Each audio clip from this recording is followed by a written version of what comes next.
اس نے انکار کیا تھا۔ جھوٹ مت بولے بھائی، اس دن مجھے ڈاکٹر کے پاس چھوڑ کر آپ سائیکیٹرسٹ کے پاس گئے تھے۔ میں جانتی ہوں کہ آپ کو اس کی پرواہ ہے، آپ اس کے بارے میں سوچتے ہیں، کچھ خاص تو ہے نا اس لڑکی میں۔ اس نے سوچ سمجھ کر بولا، مجھے نہیں لگتا کہ مجھے اس سے محبت ہے۔ وہ اس بارے میں الجھا ہوا تھا۔ میں نے کب کہا کہ آپ کو محبت ہے؟ ہر چیز محبت نہیں ہوتی، کچھ چیزیں ضرورت ہوتی ہیں، اور اس وقت آپ دونوں کو ایک دوسرے کی ضرورت ہے۔ آپ کو ایک اچھی لائف پارٹنر کی ضرورت ہے جو آپ کے ساتھ ساتھ عدن کو بھی قبول کرے۔ کب تک آپ عدن کو اکیلے پالیں گے؟ اگر اسے ماں کا پیار نہ ملا تو اس کی ذات میں کچھ ادھورا پن رہ جائے گا۔ اور اشمل، اس کا سوچیں، 4 سال سے وہ تنہا رہ رہی ہے، بڑی دنیا میں وہ اکیلی ہے۔ اسے آپ جیسے کسی انسان کی ضرورت ہے جو اس کا ہاتھ تھامے اور اسے اپنے ساتھ لے کر چلے۔ اور شادی ایک سمجھوتا ہی تو ہے، اس کی کمی آپ پوری کریں، وہ آپ کی کمی پوری کرے گی۔ وہ اسے سمجھا رہی تھی۔ شامر نے خاموشی سے فون کاٹ دیا۔ وہ اس بارے میں سنجیدگی کے ساتھ سوچنا چاہتا تھا۔ اتوار کا دن تھا۔ سورج کی کرنیں آسمان سے پھیل کر زمین پر اپنی روشنی بکھیر رہی تھیں۔ اشمل یوں اچانک دفتر سے جا رہی تھی؟ ابھی تو اسے آئے 1-2 ماہ ہی ہوئے تھے۔ اسے الوداع کرنے کے لیے آفس کے اسٹاف نے آفس میں چھوٹی سی دعوت رکھی تھی۔ وہ اپنے دفتر میں بے آرام سی بیٹھی تھی۔ اس وقت بس وہ جلد از جلد گھر جانا چاہتی تھی، مگر سب کے اصرار کرنے پر مجبوراً اسے دعوت میں شرکت کرنی تھی۔ اس کی حالت کچھ ٹھیک نہیں تھی۔ میٹنگ روم میں تمام اسٹاف موجود تھے۔ میز پر کیک اور ارد گرد بے تحاشا بیکری کی اشیاء موجود تھی۔ سب کچھ تیار تھا، بس اب اشمل کا انتظار ہو رہا تھا۔ وہ بھی کافی دیر سے میٹنگ روم میں موجود تھا۔ کافی وقت ہو گیا ہے، اشمل میم اب تک آئی نہیں۔ ایک کلیگ اشمل کی سیکرٹری سے مخاطب ہوا۔ میں نے ان کی دفتر کا دروازہ 2 دفعہ بجایا مگر کوئی جواب نہیں آیا۔ اگر بنا اجازت اندر چلی جاتی تو تم جانتی ہی ہو وہ کس مزاج کی ہیں۔ کم عرصے میں ہی سب اشمل سے واقف ہو گئے تھے۔ ہر کوئی اسے بہت خلوص اور مغرور سمجھتا تھا۔ یہ دعوت بھی بس ایک دکھاوا تھا۔ اتوار کے دن بھی ان محترمہ کے لیے آنا پڑا۔ ان سے زیادہ مغرور لڑکی میں نے آج تک نہیں دیکھی۔ دھیمی دھیمی آوازیں اس کے کان میں پڑی۔ اب ہر بندہ طرح طرح کی باتیں کر رہا تھا۔ وہ اپنی جگہ سے اٹھا۔ میں اشمل کو بلا کر لاتا ہوں۔ اس نے سب کو خاموش کروانے کے لیے علانیہ طور پر کہا۔ ہر کسی کی زبان چند لمحوں کے لیے بند ہوئی، مگر لوگوں کی زبانیں ہمیشہ کے لیے بند ہو سکتی ہیں؟ ہرگز نہیں۔ شامیر کے باہر جاتے ہی سب لوگ پھر سے تبصرے کرنے لگے۔ وہ چھوٹے چھوٹے قدم بڑھاتا اشمل کے دفتر تک پہنچا۔ ایک لمحے کے لیے ٹھہرا۔ کیا اسے اجازت لینی چاہیے؟ نہیں، اب یہ اس کا آفس تھا۔ وہ بے دھڑک دفتر میں داخل ہوا۔ وہ نیچے فرش پر بے حال سی لیٹی تھی۔ سانس تیز اور بے ترتیب سا آ رہا تھا۔ جسم تھر تھر کانپ رہا تھا۔ آنکھوں کے سامنے دھندلا پن چھا رہا تھا۔ وہ بے چینی سے اطراف میں دیکھ رہی تھی۔ ہاتھ پاؤں ٹھنڈے پڑ گئے تھے، جیسے وہ خود پر قابو نہیں کر پا رہی تھی۔ اسے پینک اٹیک آیا تھا۔ شامیر کے بڑھتے قدم مدھم ہوئے۔ اشمل کو یوں اس حالت میں وہ کچھ سمجھ نہیں پایا۔ اس کو جیسے اپنی آنکھوں پر یقین نہیں ہوا تھا۔ کچھ دیر کے لیے وہ جیسے یہ سب پروسیس نہیں کر پایا۔ دل میں ایک عجیب سی بے چینی اتری۔ وہ جلدی سے اشمل کی طرف بھاگا۔ پاس پہنچ کر نیچے زمین پر بیٹھا۔ اشمل کا ہاتھ پکڑنے کی کوشش کی، پھر لمحے بھر کے لیے رکا۔ کیا وہ کسی عورت کو یہاں بلا لے؟ نہیں، اگر اشمل نے اپنی اس حالت پر پردہ رکھا تھا تو اس کا بھی فرض تھا کہ وہ اس کا پردہ رکھے۔ وہ اشمل کا ہاتھ اپنے ہاتھ میں تھام کر اسے نرمی سے رگڑنے لگا۔ اشمل، اشمل! وہ بس اس کا نام پکار پایا۔ اشمل کو جیسے کچھ ہوش نہیں تھی، نہ ہی وہ کچھ سمجھ پا رہی تھی۔ اشمل، آنکھیں کھولو! اس نے اشمل کا چہرہ تھپتھپایا۔ پریشانی کے مارے اس کے ماتھے میں بل پڑ گئے۔ میری دوائی! وہ بے سوچ سا ہوتی ہوئی بولی۔ شامیر نے ارد گرد نظر دوڑائی۔ سامنے میز پر اشمل کا بیگ تھا۔ اس نے ہاتھ بڑھا کر بیگ اٹھایا۔ بیگ میں طرح طرح کی دوائیاں موجود تھیں۔ اسے سمجھ نہیں آئی کہ کون سی دوائی اشمل کو چاہیے۔ اچانک اسے ڈاکٹر آمنہ کا خیال آیا۔ اس نے فوراً سے اپنے والیٹ سے ڈاکٹر آمنہ کا کارڈ نکالا اور انہیں کال ملائی۔ پھر انہیں اشمل کی ساری حالت بتائی اور بیگ میں موجود دوائیوں کے بارے میں بتایا۔ دوسری طرف سے جواب میں کوئی گولی بتائی گئی تھی۔ اس نے ڈاکٹر کو بتائی گئی گولی نکالی اور اشمل کے منہ میں رکھی۔ پھر پانی کی بوتل میز سے اٹھا کر اشمل کے منہ میں تھوڑا سا پانی ڈالا۔ وہ بالآخر گولی نگل گئی تھی۔ شامیر کو سکا سانس آیا۔ اس نے اشمل کو اپنی باہوں میں سمیٹا اور پاس پڑے صوفے پر لیٹایا۔ پھر وہ باہر کی طرف نکلا اور میٹنگ روم کی طرف بڑھا۔ اسے کسی طرح سارے اسٹاف کو یہاں سے بھیجنا تھا۔ اشمل کی اس حالت کا پردہ رکھنا ضروری تھا۔ وہ نہیں چاہتا تھا کہ لوگ اس کی ایسی حالت پر سوال کریں۔ آپ سب لوگ جا سکتے ہیں۔ آئی ایم سوری، لیکن ابھی کچھ ضروری کام کی وجہ سے یہ دعوت کینسل کرنی پڑ رہی ہے۔ وہ آفس والوں سے معذرت کر رہا تھا۔ ضرور اشمل میم کا موڈ نہیں ہوگا۔ ارے وہ ہے ہی ایسی خڑوس اور بد اخلاق۔ اشمل پر تبصرے شروع ہو گئے تھے۔ سب خاموش ہو جائیں! وہ یکدم چلایا۔ اشمل کا اس سب سے کوئی لینا دینا نہیں۔ مجھے کسی ضروری کام سے جانا ہے تو برائے مہربانی آپ سب یہاں سے جائیں۔ یہ دعوت پھر کبھی بھی ہو سکتی ہے۔ وہ بات اپنے اوپر لے گیا۔ سب لوگ منہ چڑھاتے ہوئے آفس سے باہر نکلتے دکھائی دیے۔ ہر کوئی طرح طرح کی باتیں کر رہا تھا، مگر اسے کسی کی پرواہ نہیں تھی۔ نہیں، پھر اسے اشمل کی اتنی پرواہ کیوں تھی؟ اشمل اندر اپنے آفس میں لیٹی آرام کر رہی تھی۔ گولی کھا کر وہ کافی حد تک نارمل ہو گئی تھی۔ شامیر باہر دفتر میں چکر لگاتا رہا۔ وہ اس کو یوں اکیلا چھوڑ کر نہیں جانا چاہتا تھا۔ پھر ایک کیبن میں آ کر بیٹھا اور اشمل کے بارے میں سوچنے لگا۔ عشاء کی اذان اس کے کانوں میں گونجی۔ وضو کرنے کے بعد اس نے اپنے رب کے آگے سجدہ کیا۔ نماز پڑھنے کے بعد وہ جان مز پر بیٹھا رہا، ہاتھ پھیلائے وہ اپنے اللہ سے دعائیں مانگ رہا تھا۔ اے اللہ، تیرے سامنے میں ایک معمولی سا مٹی کا ڈھیر ہوں، میں ناچیز جس کا وجود تیرے بغیر خاک ہے۔ تیرے سامنے ہاتھ پھیلائے بیٹھا ہوں، میری سب خواہشات، سب تمنائیں تو ہی سنتا اور پوری کرتا ہے، اور آج یہاں تیرے آگے سر جھکائے میں اپنی زندگی کے لیے دعا مانگ رہا ہوں۔ یا اللہ، میری جیا کو جلد از جلد صحت یاب کر دے۔ وہ میری شریکی حیات ہے، میری حیات میں تو نے ہی اسے شامل کیا، یوں مجھے اس سے جدا نہ کر۔ میں کوئی نیک صالح انسان نہیں ہوں، نہ ہی میں سب گناہوں سے پاک ہوں، لیکن اللہ تو گناہ گاروں کی بھی دعا سنتا اور قبول کرتا ہے۔ اگر تو صرف نیک و پرہیزگاروں کی دعائیں اور خواہشات پوری کرتا تو آج دنیا میں سب ناخوش ہوتے اور ناکامی اپنے ماتھے پر سجائے گھوم رہے ہوتے۔ میں تجھ سے اپنی زندگی مانگتا ہوں، میں تجھ سے جیا کو مانگتا ہوں، اسے اس بیماری سے نکال دے میرے مالک، میری فریادوں میری آنسوؤں کو رہے گا نہ جانے دے، مجھے میری زندگی بخش دے۔ آنکھ سے آخری آنسو اس کی ہتھیلی پر آ کر گرا، اسے یکدم جیا کی یاد آئی تھی، وہ ماضی کی یاد میں گم ہوا۔ کمرے میں گہری خاموشی تھی، ریو بیڈ پر پرسکون سا لیٹا تھا، خاموش دیواروں میں اسفند کی اللہ اکبر کی صدا گونجی۔ وہ نیت باندھے جانمز پر کھڑا تھا، اس کے 2 قدم پیچھے جیا بھی اپنے جانمز پر ہاتھ باندھے کھڑی تھی، شور کو اگنور کرتے۔ وہ دونوں روز صبح فجر کی نماز ایک ساتھ ادا کرتے تھے، اسفند امامت کرواتا تھا اور جیا اس کے ساتھ نماز ادا کرتی تھی۔ اس وقت کمرے کی سماعت میں اسفند کی تلاوت کی آواز گونج رہی تھی، پھر اس نے اللہ اکبر کہہ کر رکوع کیا، جیا بھی رکوع کی حالت میں گئی۔ ان کی نماز جاری تھی اور ریو بیڈ پر لیٹا مزے سے تلاوت قرآن پاک سن رہا تھا۔ ہر چیز ادھر سے ادھر ہو سکتی تھی مگر ان کی فجر کی نماز ایک ساتھ ادا کرنا نہیں۔ اگر کسی دن جیا اٹھنے میں سستی کرتی تھی تو اسفند زبردستی اسے اٹھایا کرتا تھا، اور جب اسفند نیند میں نماز کو دیر کر رہا ہوتا تھا تو جیا اسے بلا جھجک غصے سے اٹھاتی تھی۔ اور بے شک وہی رشتے کامیاب ہوتے ہیں جہاں دین اور دنیا کو ساتھ لے کر چلا جائے، جہاں آپ کے ہمسفر کو اپنی نماز کے ساتھ ساتھ آپ کی نماز کی بھی فکر ہو۔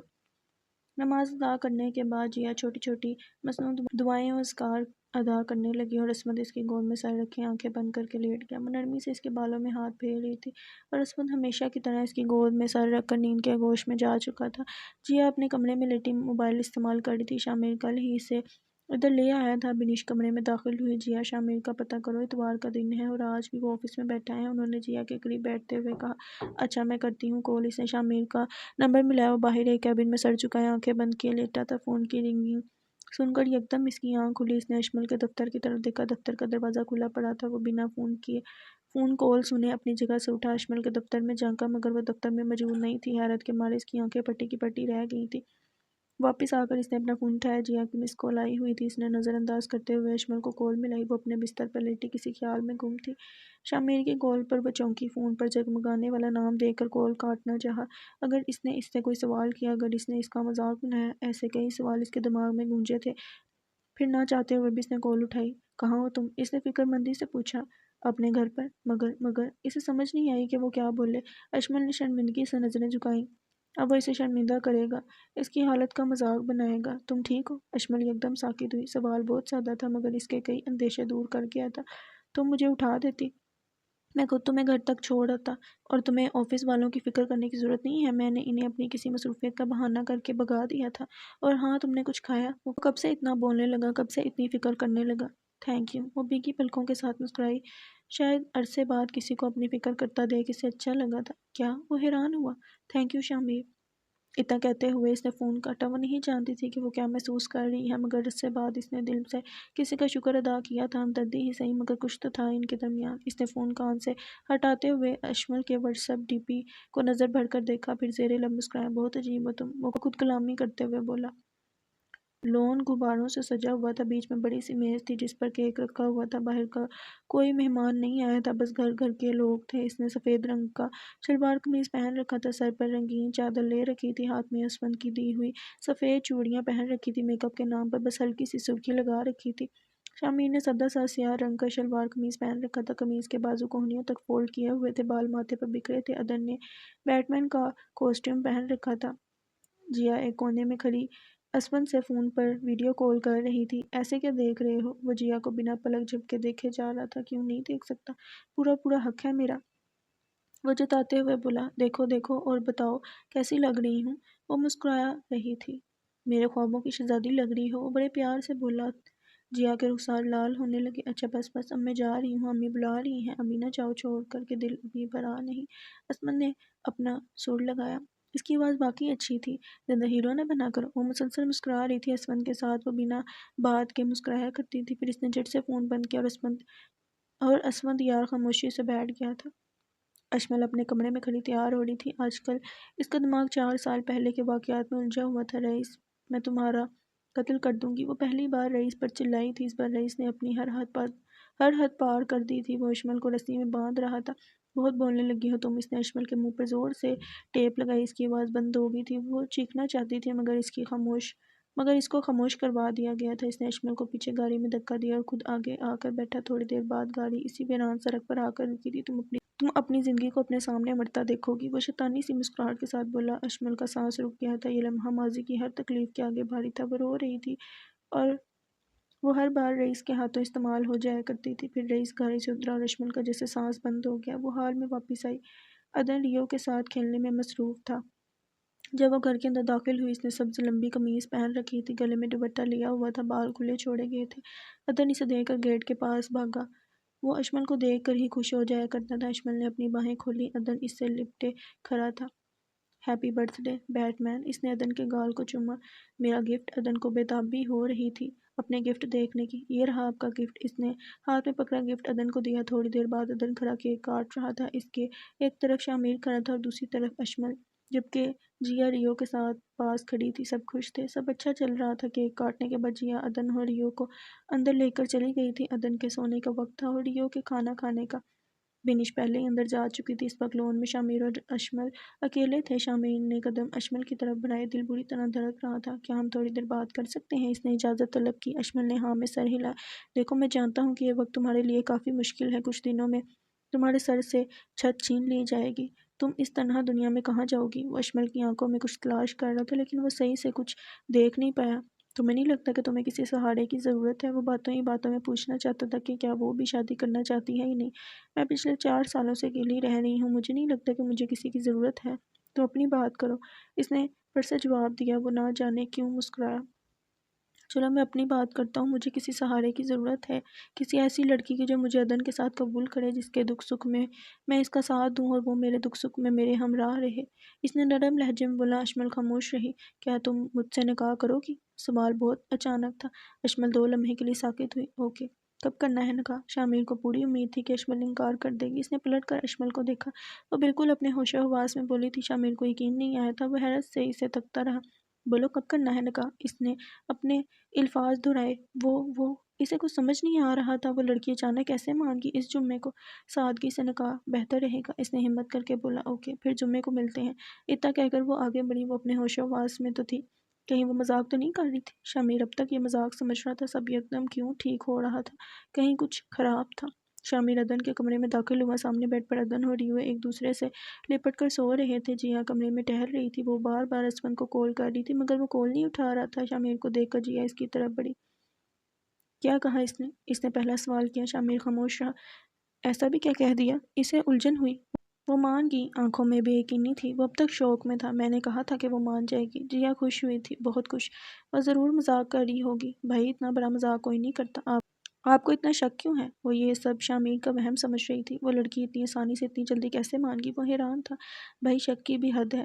اچھا چلیں ایک کام کرتے ہیں۔ اس نے شامیر کی پریشانی کا حل نکالا۔ میں اشمل کو کال کرتی ہوں اور پوچھتی ہوں کہ وہ سچ میں راضی ہے یا کوئی اور بات ہے۔ اس کا یہ مشورہ شامیر کو کچھ خاص نہیں لگا مگر وہ پھر بھی مان گیا۔ جیا نے اشمل کا نمبر شامیر کے موبائل سے لیا اور اپنے فون سے کال ملائی۔ ہیلو، اشمل نے کال اٹھائی تھی۔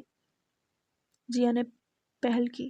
جی کون؟ میں جیا بات کر رہی ہوں، شامیر کی بہن۔ اس نے اپنا تعارف کروایا۔ شامیر نے اسے اسپیکر آن کرنے کا بولا۔ جیا نے جھٹ سے کال اسپیکر پر لگائی۔ جی بولیں۔ وہ میں نے پوچھنا تھا کہ آپ شامیر بھائی کے ساتھ مذاق تو نہیں کر رہی؟ مطلب واقعی آپ کو اس نکاح پر کوئی اعتراض نہیں؟ اس نے شامیر کو دیکھتے ہوئے سوال کیا۔ وہ بنا آواز کے بول بول کر جیا کو بتا رہا تھا کہ یہ پوچھو، پہلی بات میرا اور شامیر کا کوئی مذاق نہیں ہے، اور دوسری بات اپنے بھائی سے بولیں کہ مجھ سے خود بات کرے۔ اس نے 2 ٹوک انداز میں بات کی۔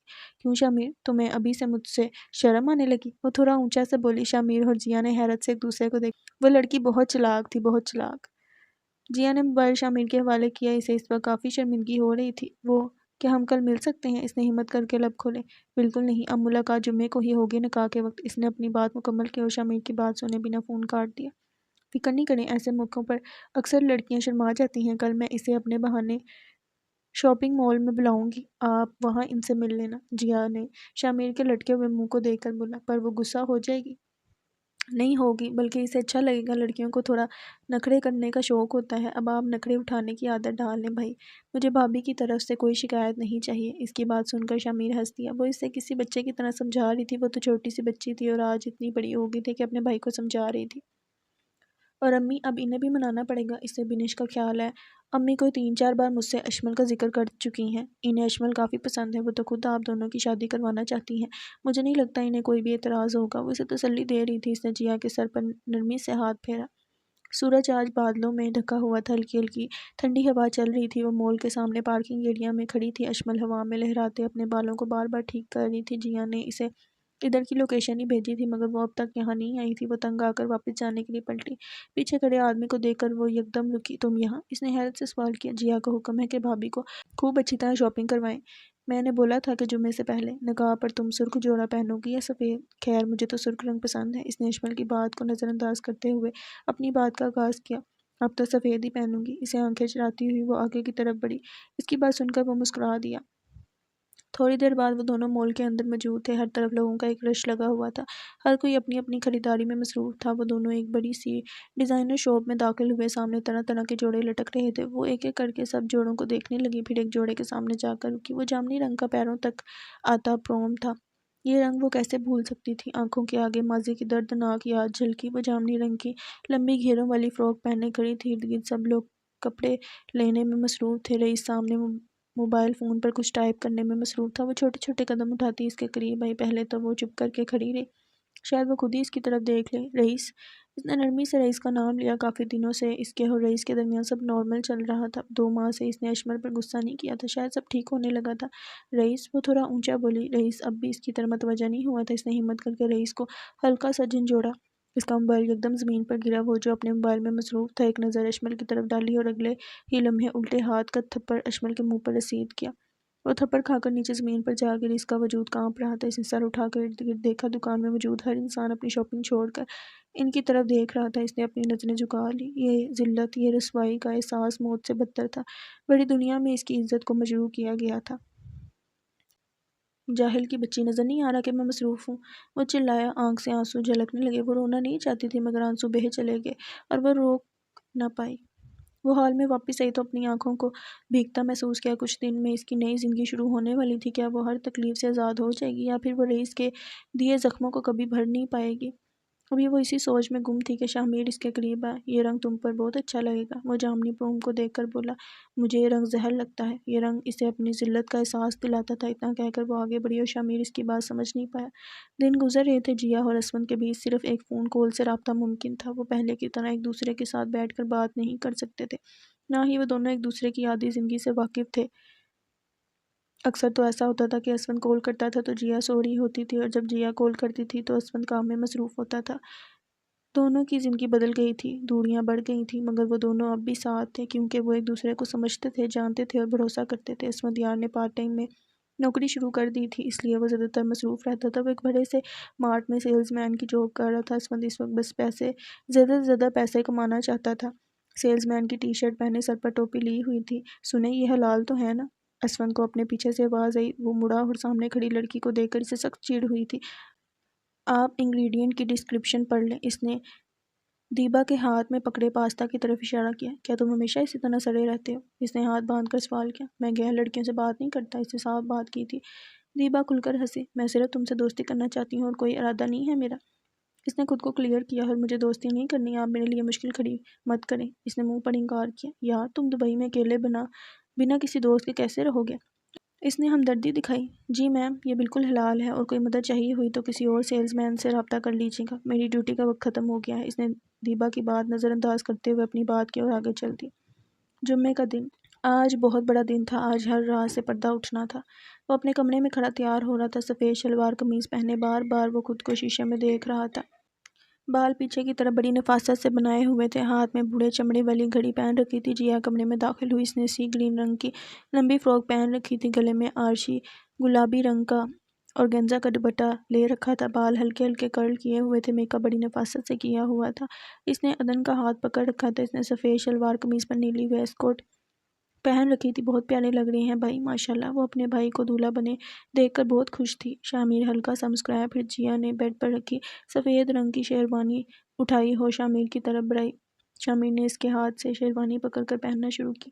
بیٹ مین میری بات سنو۔ وہ نیچے بیٹھا عدن کو اپنی طرف بلایا۔ آپ خوش ہو؟ اسے عدن کی خوشی سب سے زیادہ عزیز تھی، بہت زیادہ۔ بابا اب اشمل ہمارے ساتھ رہیں گی نا؟ شامیر مسکرایا۔ جیا ریو کو دیکھنے کے لیے کمرے سے باہر نکلی۔ شامیر نے عدن کے ماتھے کو چوما۔ عدن کے ہاتھ بہت خشک ہو رہے تھے۔ اس نے ڈریسنگ ٹیبل سے باڈی لوشن اٹھایا اور اس کے ہاتھ پر لگانے لگا۔ اس نے عدن کی قمیض کے بازو اوپر کیے، وہ ان پر بھی لوشن لگانے لگا۔ یکدم وہ رکا، ماتھے پر بل پڑے۔ عدن کی بازو پر گول سا نیلا نشان تھا، جیسے اس کا خون ادھر جم گیا ہو۔ یہ نشان؟ اس نے عدن کے بازو کی طرف اشارہ کیا۔ بیٹا آپ کو کوئی چوٹ لگی تھی؟ اسے حیرت ہوئی۔ نہیں بابا، یہ نشان تو… وہ خاموش ہو گیا۔ بابا کو بتاؤ، اس نے نرمی سے پوچھا۔ بابا وہ میں اس دن اشمل کے ساتھ گھومنے گیا تھا، یہ نشان اس دن سے ہے۔ اس کی بات پر شامیر چونکا۔ اس دن آپ کو کوئی چوٹ لگی تھی؟ آپ نے مجھے کیوں نہیں بتایا؟ وہ غصہ نہیں ہوا تھا، بس حیران ہوا تھا۔ نہیں بابا، مجھے کوئی چوٹ نہیں لگی تھی، میں کچھ دیر کے لیے سو گیا تھا اور جب اٹھا تو میرا بازو درد کر رہا تھا۔ وہ معصوم سے لہجے میں بولا۔ شامیر کو جھٹکا لگا۔ یکدم اس نشان کا عدن کے بازو پر کیا مطلب تھا؟ اور اس سے بھی بڑی بات، اشمل اس کے ساتھ تھی۔ کچھ تو تھا جو اس سب میں غلط تھا۔ اس نے اپنے قدم باہر کی طرف بڑھائے۔ وہ بنا کچھ بتائے اپنی گاڑی میں بیٹھا۔ اسے اشمل سے بہت سارے جواب چاہیے تھے ابھی اور اسی وقت۔ اشمل بیوٹی پارلر میں بیٹھی تھی۔ جیا نے بنا اس کے پوچھے اس کی اپائنٹمنٹ پارلر میں لے لی تھی۔ سرخ رنگ کا گھیروں والا لہنگا پہن رکھا تھا، جو کہ شامیر نے اسے بھیجا تھا اور ساتھ میں درخواست کی تھی کہ وہ یہی جوڑا پہنے۔ سر پر بھاری دوپٹہ بڑے سلیقے سے لیا ہوا تھا، ناک میں نتلی ماتھے پر بندیاں لگائی ہوئی تھی۔ شیشے میں اپنا عکس دیکھ کر اسے اپنی پہلی شادی کا خیال آیا تھا۔ وہ اس دن کتنا خوش تھی اور آج اسے نہ کوئی خوشی تھی اور نہ کوئی دکھ۔ دل میں بس ایک خوف تھا کہ اگر شامیر بھی رئیس کی طرح نکلا۔ وہ نہیں جانتی تھی کہ اس کی زندگی ایک عذاب سے نکل کر دوسرے عذاب میں دھنسنے والی تھی یا پھر اس کی زندگی خوشحال ہونے والی تھی۔ بس ایک بات تھی جو اسے مطمئن کر رہی تھی اور وہ تھا عدن کا خیال۔ اس نے جھٹ سے عدن کو کول ملے۔ کیسا ہے میرا بیٹا؟ اس نے بہت پیار سے سوال کیا۔ میں بہت خوش ہوں اشمل، اس نے خوش دلی سے جواب دیا۔ آپ مجھے ماما بولا کرو، اس نے التجا کی۔ ماما؟ اور عدن کے منہ سے خود کے لیے یہ لقب سننا اسے دل کی گہرائیوں تک سکون پہنچا گیا تھا۔ اسے دنیا کی کوئی چیز اتنا خوش نہیں کر سکتی تھی جتنا یہ لقب خوش کر رہا تھا۔ شامیر اشمل کے گھر کے اندر داخل ہوا۔ گھر بالکل ویران پڑا تھا، نہ کوئی نوکر نہ کوئی مہمان۔ دروازے پر صرف چوکی دار تھا جس نے اسے بتایا کہ اشمل ابھی تک پولر سے واپس نہیں آئی۔ اس نے اشمل کو کول ملائی، وہ کول نہیں اٹھا رہی تھی۔ اس نے اندر کی طرف قدم بڑھائی۔ یکدم اسے کچھ عجیب سا محسوس ہوا، کچھ تجسس، کچھ سوچیں۔ وہ بنا سوچے اشمل کے کمرے کی طرف بڑھا، پتہ نہیں کیوں مگر اسے لگ رہا تھا کہ اشمل بہت کچھ جانتی تھی جو اس سے پوشیدہ ہے۔ وہ کمرے میں داخل ہوا۔ کمرے میں اندھیرا تھا۔ اس نے لائٹ آن کی، ہر چیز اپنی جگہ پر سلیقہ مندی سے رکھی گئی تھی۔ اس نے کمرے میں رکھی ہر چیز کا معائنہ کیا، پھر اس کی نظر بیڈ کے سامنے والی میز پر رکھے لیپ ٹاپ پر پڑی جو کہ آن تھا۔ اس نے جھٹ سے لیپ ٹاپ کی طرف قدم بڑھائے۔ پاس پہنچ کر وہ کرسی پر آ کر بیٹھا۔ لیپ ٹاپ پر اشمل کے سارے جرنل کھلے پڑے تھے۔ پہلے تو اس نے یہ غیر مناسب سمجھا، مگر اگلے ہی لمحے اس نے بنا سوچے جرنل کھولا۔ اس جرنل میں اشمل کا ماضی قید تھا۔ اس نے جرنل پڑھنا شروع کیا۔ وہ جس طرح جنرل پڑھ رہا تھا، اسے اشمل سے مزید ہمدردی ہو رہی تھی۔ وہ سوچ بھی نہیں سکتا تھا کہ اشمل نے یہ سب کیسے برداشت کیا ہوگا۔ رئیس کا ایک ایک ظلم ادھر لکھا تھا، وہ اس وقت افسوس کے سوا کچھ نہیں کر سکتا تھا۔ جنرل کا آخری باب 16 مارچ 2020 کے نام کا تھا۔ یہ رات تو وہ بھی نہیں بھول سکتا تھا۔ اس ایک رات نے کئی زندگیاں بدلی تھیں اور اس جنرل کو پڑھ کر اس کی ہوائیاں اڑ گئی تھیں۔ اشمل نے اس جنرل کو پورا نہیں لکھا تھا، اس نے صرف اتنا لکھا تھا: میں اپنی کہانی کی ہیروئن اور ویلن خود ہوں۔ اس رات ہیروئن کا قتل ہوا تھا، پھر جانتے ہو کیا ہوا؟ وہ ہیروئن ویلن بن گئی۔ شامیر کو یہ بات سمجھ نہیں آئی، وہ کچھ بھی سوچنے سے قاصر تھا۔ اس رات اشمل خان کا قتل ہوا تھا، اس سے اس کی زندگی چھین لی گئی تھی۔ پھر اس نے وہی کیا جو اسے کرنا چاہیے تھا، وہ چونک گیا۔ رئیس اسی رات غائب ہوا تھا اور اسی رات اس نے کسی ویران سڑک پر رئیس کی گاڑی دیکھی تھی۔ اور کیا ہوا تھا اس رات؟ جیا عدن کے ساتھ شامیر کے کمرے میں کھڑی تھی۔ شامیر بنا بتائے غائب ہو گیا تھا۔ اس نے اشمل کو پولر سے لینے جانا تھا، پھر شامیر اور اشمل کا فوٹو شوٹ کروانا تھا۔ اس کے بھائی کی شادی تھی اور سارے کام اسے اکیلے کرنے تھے۔ ابھی اگر اسود یہاں موجود ہوتا تو اسے ایک کام نہ کرنا پڑتا۔ اس کی اپنی بھی طبیعت کچھ بہتر نہیں تھی۔ کیمو تھراپی سے اسے کچھ سکون مل رہا تھا، مگر یہ مستقل علاج نہیں تھا۔ ڈاکٹر نے سرجری بتا دی تھی۔ فی الحال شامیر کی شادی میں سب لوگ الجھ گئے تھے۔ شادی کے فوراً بعد اس کی سرجری تھی۔ وہ شامیر کو کال کر رہی تھی مگر وہ نہیں اٹھا رہا تھا۔ یکدم اسود کی کال آئی۔ جیا اب تم مجھ سے باتیں چھپاؤ گی؟ وہ تھوڑا خفا خفا تھا۔ ڈاکٹر نے تمہیں سرجری کا بولا ہے اور تم نے مجھے نہیں بتایا؟ عدن کی برتھ ڈے کے بعد سے کافی دنوں سے ان کی بات اچھے سے نہیں ہو رہی تھی۔ مجھے یاد نہیں رہا، ویسے بھی اتنی دور سے تم کیا کر لیتے؟ وہ روکھے سے لہجے میں بولی۔ ایک وہی تو تھا جس پر وہ اپنا سارا غصہ اور ناراضگی اتار سکتی تھی۔ کیا ہو گیا ہے جیا؟ تم مجھ سے اس طرح بات نہیں کر سکتی۔ اسے شاید برا لگا۔ تم نے میری خبر لی پچھلے 3 دن سے میں کیسی ہوں؟ تم نے پوچھا۔ دونوں ایک دوسرے سے خفا تھے۔ فون کال پر آدھی بات سمجھ آتی تھی اور آدھی نہیں۔ جی ہاں، میں ادھر دو نوکریاں کر رہا ہوں، صبح 6 بجے جاتا ہوں، رات کو 10 بجے آتا ہوں۔ میں مانتا ہوں کہ میری غلطی ہے، مگر تمہارا یہ لہجہ مجھے تکلیف پہنچا رہا ہے۔ وہ آرام سے بولا۔ تم نے مجھے بتایا کہ تم پارٹ ٹائم جاب کر رہے ہو۔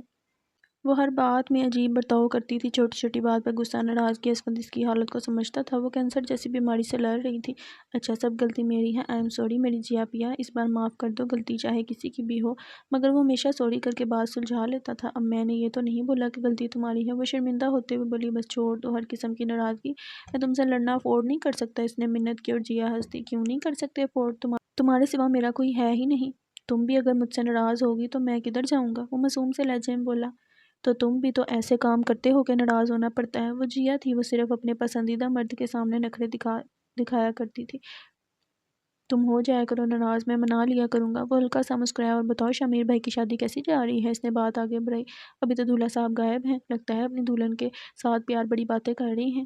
اب ان دونوں کی آپس میں شمیر کی شادی کے حوالے سے باتیں ہو رہی تھیں۔ وہ گھر کے اندر داخل ہوئی۔ چوکیدار نے اسے بتایا کہ شمیر کافی دیر پہلے گھر آیا تھا۔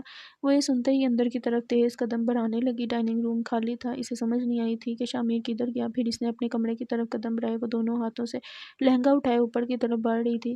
اشمل کمرے کے دروازے تک پہنچی۔ شمیر سامنے کھڑا تھا، آنکھوں میں بے یقینی تھی۔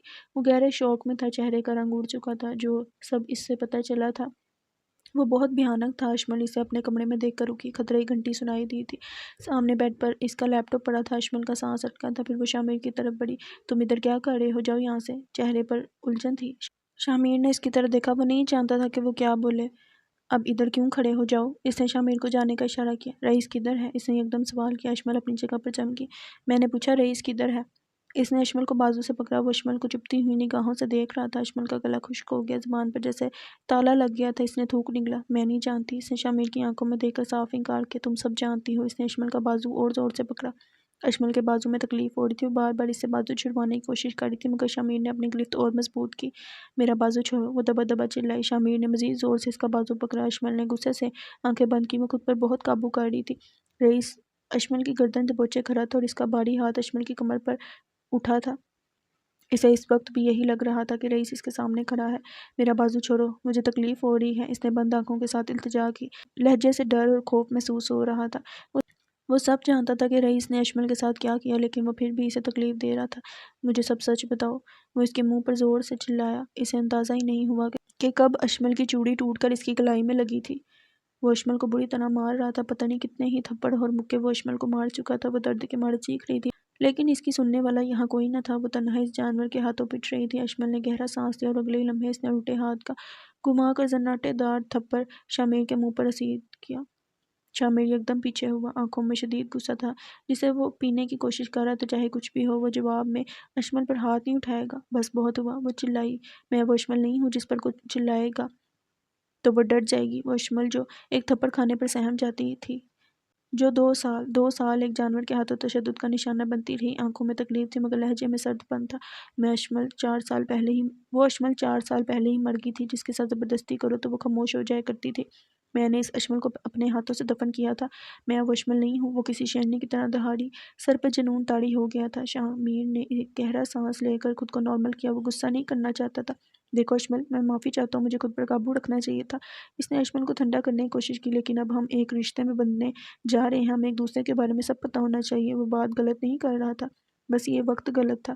کیوں سائیکیٹرسٹ نے تمہیں میرے بارے میں سب نہیں بتایا تھا؟ کیا تم نہیں جانتے کہ رئیس میرے ساتھ کیا کچھ کرتا رہا؟ اس نے سوالیہ نظروں سے شمیر کو دیکھا۔ شمیر کو ایک اور شوق لگا تھا۔ اشمل سائیکیٹرسٹ والی بات کیسے جانتی تھی؟ ضرور سائیکیٹرسٹ نے بتایا ہوگا۔ تمہیں کیا لگا تھا کہ سائیکیٹرسٹ نے تمہیں دہشت کی وجہ سے میرے بارے میں سب بتایا تھا؟ وہ میں تھی جس نے اس سے کہا تھا سب بتانے کو۔ اس نے شمیر پر ایک اور بم گرایا۔ تمہیں لگ رہا تھا کہ سب تمہاری مرضی سے ہو رہا ہے، بہت بھولے ہو تم۔ اس نے طنز کیا۔ اور میری ایک بات یاد رکھنا شمیر علی خان، آئندہ مجھے ہاتھ لگانے کی کوشش بھی کی تو تمہارا وہی حال کروں گی جو رئیس کا کیا تھا۔ وہ گرائی۔ اشمل اس وقت کچھ نہیں سوچ رہی تھی، بس بولتی جا رہی تھی۔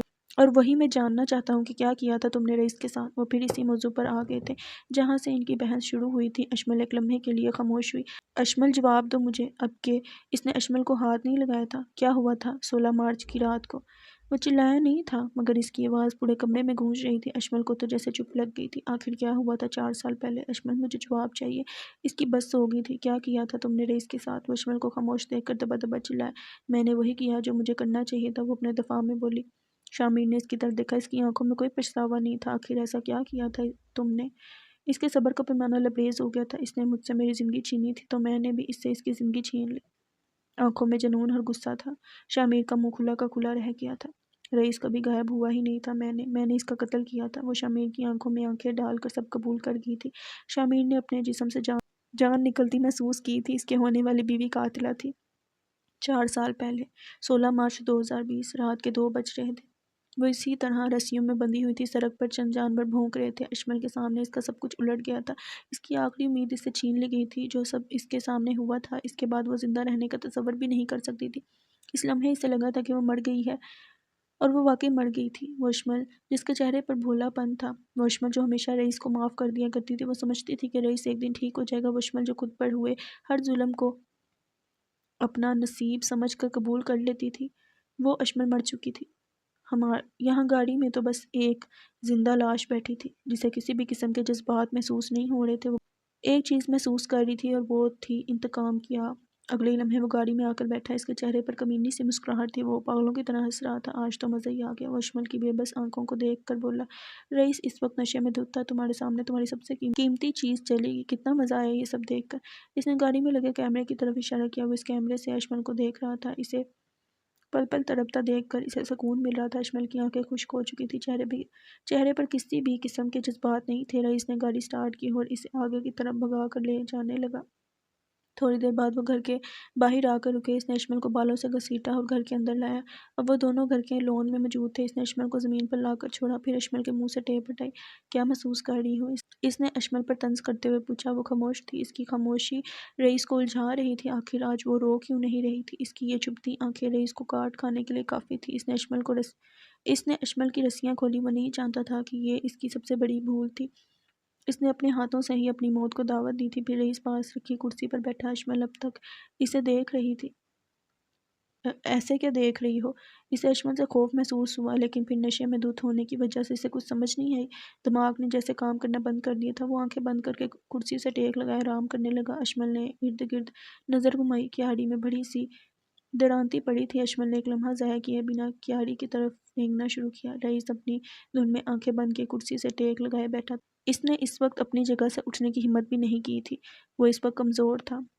اشمل نے درانتی اٹھائی اور زمین کا سہارا لے کر اٹھی۔ وہ چھوٹے چھوٹے قدم اٹھاتی ہوئی رئیس کی طرف بڑھ رہی تھی۔ میں پاگل ہوں۔ وہ سوئمنگ پول میں کھڑی تھی۔ آنکھوں میں پاگل پن اترا تھا۔ رئیس نے اس کے بازو پر گرم گرم استری رکھ دی تھی۔ وہ جل رہی تھی اور رئیس اسے تڑپتا دیکھ ہنس رہا تھا۔ قدم اور تیز ہوئے۔ وہ نشے میں مدہوش بیڈ پر لیٹا اشمل سے اپنی ہوس مٹا رہا تھا۔ اس کے ہاتھ پاؤں بندھے ہوئے تھے اور وہ بے بسی سے یہ سب دیکھ رہی تھی۔ اس نے درانتی ہوا میں لہرائی۔ وہ اسے رسیوں میں باندھ کر گاڑی میں چھوڑ آیا تھا۔ اس کے سامنے اس کی جان نکلی تھی۔ وہ زندہ ہو کر بھی مر گئی تھی۔ اشمل مر گئی تھی۔ اس نے پوری قوت کے ساتھ درانتی سیدھا رئیس کی گردن پر چلائی۔ درانتی سیدھا سامنے رئیس کے حلق پر جا لگی تھی۔ ایک لمحہ، صرف ایک لمحہ رئیس کو چیخ تک مارنے کا موقع نہیں ملا تھا۔ اس نے یکدم آنکھیں کھولی۔ وہ بے بسی سے اشمل کو دیکھ رہا تھا۔ اس کے منہ پر رئیس کے خون کی چھینٹیں تھیں۔ اس نے چلانا چاہا مگر اس کی آواز بند ہو گئی تھی۔ گردن سے خون ابل ابل کر باہر آ رہا تھا۔ اس نے سب سے نازک جگہ وار کیا تھا۔ رئیس کا بچنا ناممکن تھا۔ وہ تڑپ رہا تھا۔ آنکھوں سے آنسو نکل رہے تھے۔ وہ یہ سوچ بھی نہیں سکتا تھا کہ اشمل اس کے ساتھ یہ سب کر سکتی ہے۔ دوسری طرف اشمل اسے آنکھیں پھاڑ پھاڑ کر دیکھ رہی تھی۔ وہ کسائی کی بیٹی تھی اور اس نے رئیس کو کسی جانور کی طرح حلال کیا تھا۔ تھوڑی ہی دیر بعد رئیس کا جسم ٹھنڈا پڑ گیا۔ سانس رک چکا تھا۔ بس ایک لمحے میں اسے اس کے سارے گناہوں کی سزا مل چکی تھی۔ اس نے رئیس کو کرسی سے اٹھا کر نیچے گھاس پر لٹایا۔ گھاس اس کے خون سے لال ہو گئی تھی۔ وہ جنون میں پاگل عورت کیاری میں رکھے بیلچے سے لون کو کھود رہی تھی۔ اسے رئیس کو کہیں چھپانا تھا، ورنہ اس کی موت کا شک سیدھا اسی پر جاتا۔ 2 گھنٹے مسلسل کھودنے کے بعد ایک بہت بڑی قبر کھد چکی تھی۔ اس نے رئیس کو گھسیٹا۔ وہ کافی بھاری تھا۔ اشمل کو لگا تھا کہ اس کے بازو الگ ہو جائیں گے، لیکن اس وقت اسے ہمت نہیں ہارنی تھی اور وہ اپنی مدت آب کے تحت رئیس کو قبر میں لٹا چکی تھی۔ اس نے درانتی بھی رئیس کے ساتھ دفن کر دی۔ پھر اس نے رئیس پر مٹی ڈالنی شروع کی۔ جگہ برابر کرنے کے لیے اس نے بچی ہوئی مٹی سارے لون میں پھیلا دی۔ اب اسے خون صاف کرنا تھا، لیکن وہ جتنا مرضی صاف کر لیتی کہیں نہ کہیں خون بچ ہی جاتا۔ اس نے اندر کا رخ کیا۔ اس وقت جیسے وہ اپنے ہوش میں ہی نہیں تھی۔ کچن سے ماچس اور مٹی کا تیل اٹھایا۔ اس نے لون میں جگہ جگہ مٹی کا تیل ڈالا، پھر گھر کی دیواروں اور ساری گاڑیوں پر مٹی کا تیل گرایا۔ اب اس نے ماچس کی ایک تیلی گھاس پر گرائی اور خود گھر کے اندر بھاگی۔ ایک دم پورے لون میں آگ بھڑک اٹھی تھی اور آہستہ آہستہ آگ لون سے درختوں پر لگی، درختوں سے دیواروں پر اور دیواروں سے پورے گھر میں آگ لگ چکی تھی۔ اس وقت وہ پورا گھر باہر سے جل رہا تھا۔ آگ کتنی بھی کم کیوں نہ ہو، وہ بھڑکتی بھڑکتی ارد گرد کی ہر چیز جلا دیتی ہے۔ گھر کے اندر موجود اشمل نے سب باہر کی C C T V footage delete کر دی تھی۔ سارے کے سارے ثبوت مٹ چکے تھے۔ ان کا یہ بنگلہ گلبرگ اسلام آباد میں واقع تھا، جہاں ابھی بھی ترقیاتی کام جاری تھا۔ بہت سارے گھر ابھی تک مکمل تیار نہیں ہوئے تھے، اس لیے آبادی نہ ہونے کے برابر۔ اس کے آس پڑوس میں دور دور تک کوئی نہیں رہتا تھا۔ دور سے کسی عمارت میں کام کرتے مزدوروں نے آگ کو بھڑکتا دیکھ کر فائر بریگیڈ کو کال ملائی اور کچھ دیر میں ہی آگ پر قابو پا لیا گیا۔ آدھا گھر جل چکا تھا، دیواریں کالی سیاہ ہو گئی تھیں، ہر جگہ راکھ پڑی تھی۔ اشمل ٹی وی لاؤنج میں بے ہوش ملی تھی۔ دھوئیں کی وجہ سے وہ بے ہوش ہو چکی تھی، لیکن وہ بچ گئی تھی کیونکہ آگ اندر داخل نہیں ہوئی تھی۔ شاید قسمت اس پر مہربان ہوئی تھی، اس کی لاکھ کوشش کے بعد بھی وہ بچ گئی تھی۔ رئیس پوری دنیا کے لیے غائب ہو چکا تھا۔ 2-3 مہینے تک تو پولیس اس کیس پر اشمل سے مختلف سوال کرتی رہی، لیکن انہیں کوئی جواب نہیں مل رہا تھا۔ وہ بس یہی کہتی تھی کہ اسے کچھ یاد نہیں۔ وہ پولیس کو گھر میں بری حالت میں ملی تھی۔ اگر وہ وقت پر نہ پہنچتے تو آگ گھر کے اندر داخل ہو جاتی اور اشمل اس آگ میں جل کر مر چکی ہوتی۔ اس لیے اس پر شک کا سوال ہی پیدا نہیں ہوتا تھا۔ اس نے خود پر سے شک مٹانے کے لیے سب سے بڑا خطرہ مول لیا تھا۔ اشمل کے پاس گھر کے اندر جانے کے بعد 2 راستے تھے، یا تو پولیس وقت پر پہنچ کر اسے بچا لے گی یا پھر وہ بھی اس آگ میں جل کر مر جائے گی۔ شامیر اب تک یقین نہیں کر پا رہا تھا کہ اشمل یہ سب کر سکتی ہے۔ اس کے چہرے کا رنگ اڑ چکا تھا۔ حقیقت بہت دردناک تھی اور وہ یہ سب قبول نہیں کر پا رہا تھا۔ اتنا بڑا سچ تم نے مجھ سے چھپایا؟ وہ اشمل کو بے اعتباری سے دیکھنے لگا۔ کیا تم نے مجھ سے کچھ نہیں چھپایا؟ وہ شامیر کی آنکھوں میں دیکھ کر بولی۔ شامیر کو سمجھ نہیں آئی۔ عدن تمہارا بیٹا نہیں ہے، تم نے بھی تو مجھ سے یہ بات چھپائی ہے، وہ جتاتے ہوئے بولی۔ شامیر کو پتہ تھا اس کی ماں کبھی بھی یہ راز راز نہیں رہنے دے گی۔ بات کو مت گھماؤ، تم ایک قاتلہ ہو اور یہ حقیقت کبھی نہیں بدلے گی، وہ سرد لہجے میں بولا۔ میں نے جو کیا مجھے اس کا کوئی ملال نہیں، اور تم کیا جانو میں نے کتنی اذیت اٹھائی ہے؟ تم کچھ نہیں جانتے شامیر، کچھ نہیں، وہ نفی میں سر ہلاتے ہوئے بولی۔ اس سب میں پہلی بار اشمل کی آنکھ بھیگی تھی۔ ہر وقت اس خوف میں زندگی گزارتے رہنا کہ پتہ نہیں اگلے لمحے میرے ساتھ کیا ہوگا، نہ جانے آج وہ مجھے کس طرح مارے گا، آج کس بات پر اسے غصہ آئے گا، آج وہ میری ذات کی کس طرح تذلیل کرے گا، آج وہ مجھے کس طرح ذہنی اذیت دے گا، آج وہ بولتے بولتے رکی۔ تم کچھ نہیں جانتے، مجھے محبت میں دھوکہ ملا تھا، میں روز اس شخص کے ہاتھوں مرتی تھی، اور تم کہتے ہو میں قاتلہ ہوں؟ تو ہاں ہوں میں قاتلہ، وہ چلائی تھی۔ اس کی بس ہو گئی تھی سب چھپاتے چھپاتے۔ تمہاری یہ جذباتی باتیں مجھ پر کچھ اثر نہیں کریں گی۔ میں عدن کو کسی قاتلہ کے ہاتھوں پلنے نہیں دوں گا۔ وہ عدن کے بارے میں سمجھوتا نہیں کر سکتا تھا۔ عدن تمہارا بیٹا نہیں ہے، اس کی زندگی کے فیصلے تم نہیں کر سکتے۔ وہ اسے وارننگ دے رہی تھی۔ عدن میرا بیٹا ہے، وہ پوری قوت سے چلایا۔ اشمل کو اس سے ذرا سا بھی خوف محسوس نہیں ہوا۔ میں نے یہ سوچا بھی کیسے کہ کوئی اور عورت میرے بیٹے کو اچھے سے پال سکتی ہے؟ اسے نکاح کا فیصلہ بے وقوفانہ لگا تھا۔ ہاں کوئی اور عورت عدن کو نہیں پال سکتی، لیکن اب جب وہ بولنے جا رہی تھی وہ شامیر کے قدموں کے نیچے سے زمین نکالنے کے لیے کافی تھی۔ لیکن اس کی ماں اس کو اچھے سے پال سکتی ہے، عدن میرا بیٹا ہے، وہ پر اعتماد ہو کر بولی، اور شامیر کے قدم لہرائے تھے۔ یہ الفاظ اس پر کسی پہاڑ کی طرح ٹوٹے تھے۔ وہ نفی میں سر ہلا رہا تھا۔ شامیر کو لگا تھا کہ وہ اس لمحے زندہ نہیں رہ پائے گا، اور وہ واقعی نہیں رہ پایا۔ یہ جھوٹ ہے، وہ خود کو یقین دلانے کے لیے بولا تھا۔ یہی سچ ہے، عدن میرا اور رئیس کا بیٹا ہے۔ اس کی آنکھیں سچ کہہ رہی تھیں۔ یہ پہلا سچ تھا جو شامیر کو برا لگا تھا۔ 16 مارچ 2020 وہ اشمل کو رسیوں میں باندھ کر واپس آگے آیا۔ اگلی سیٹ پر وہ ننھی سی جان لیٹی تھی۔ رئیس نے اسے گود میں اٹھایا۔ اشمل چلانا چاہتی تھی، وہ دبا دبا چلا بھی رہی تھی، مگر ہر بار کی طرح اسے چپ کروا دیا گیا تھا۔ وہ اپنے سامنے اپنے بیٹے کو مرتا کیسے دیکھ سکتی تھی؟ اس نے اب تک ایک بار بھی اپنے بیٹے کو نہیں دیکھا تھا۔ اس کی ممتا کا امتحان لیا جا رہا تھا۔ میں نے تم سے کہا تھا کہ مجھے کوئی اولاد نہیں چاہیے، وہ اشمل کی طرف دیکھ کر بولا۔ اشمل بے آواز رو رہی تھی۔ وہ اس شخص کے ہاتھوں ساری زندگی چپ کر کے ہراساں ہو سکتی تھی، مگر اب بات اس کی اولاد کی تھی۔ کہا تھا نا کہ میرے لندن سے واپس آنے سے پہلے یہ بچہ گرا دینا، مگر تم ایسا نہیں کر پائی۔ وہ غصے میں اسے دیکھ کر بولا، کوئی بات نہیں، تم نہ ہنسی، میں تو ایسا کر سکتا ہوں۔ وہ سامنے دیکھ رہی تھی۔ اس نے اشمل کو سڑک کی طرف اشارہ کیا۔ وہاں 2 جنگلی جانور لیٹے ہیں۔ اپنے بیٹے کو ان جنگلی جانوروں کا شکار ہوتا دیکھنا تمہیں کتنی تکلیف دے گا؟ مجھے تو سوچ کر ہی خوشی ہو رہی ہے، اشمل نے نفی میں سر ہلایا۔ رئیس اس کی بے بسی پر ہنسا۔ اگلے ہی لمحے اس نے اس ننھی سی جان کو سڑک کے کنارے پر پڑے کوڑے کے ڈھیر میں پھینکا۔ پاس وہ دونوں جانور سو رہے تھے۔ رئیس وہاں سے دور قدم بڑھانے لگا۔ وہ گاڑی میں لگے کیمرے کی مدد سے اشمل کو دیکھ رہا تھا۔ اس کی دبی دبی چیخیں اسے راحت دے رہی تھی۔ پھر وہ اس منظر سے غائب ہوا۔ کچھ دیر بعد اپنے بائک پر بیٹھے وہ یہاں سے گزرا۔ وہ لمحے بھر کے لیے ادھر رکا۔ شامیر نے میرے سامنے کھڑی گاڑی کو دیکھا۔ یہ گاڑی تو رئیس کی تھی۔ اسے تھوڑی حیرت ہوئی، پھر وہ گاڑی کی طرف بڑھا۔ اس نے ہیلمٹ نہیں اتارا تھا۔ اندر ڈرائیونگ سیٹ پر کوئی نہیں تھا۔ ابھی وہ پچھلی سیٹ پر دیکھنے ہی لگا تھا کہ پاس سے اسے کسی بچے کی رونے کی آواز آنے لگی۔ وہ حیران ہوا۔ جب اس نے آواز کا تعاقب کیا تو آواز کوڑے کے ڈھیر سے آ رہی تھی۔ پاس لیٹے جنگلی جانور جاگ چکے تھے۔ وہ بچے کی طرف بڑے ہی تھے کہ شامیر نے پتھر اٹھا کر انہیں مارا۔ اشمل یہ سب منظر بیٹھی دیکھ رہی تھی۔ کچھ لمحے بعد اس نے اس آدمی کو اپنے بیٹے کو لے جاتے دیکھا۔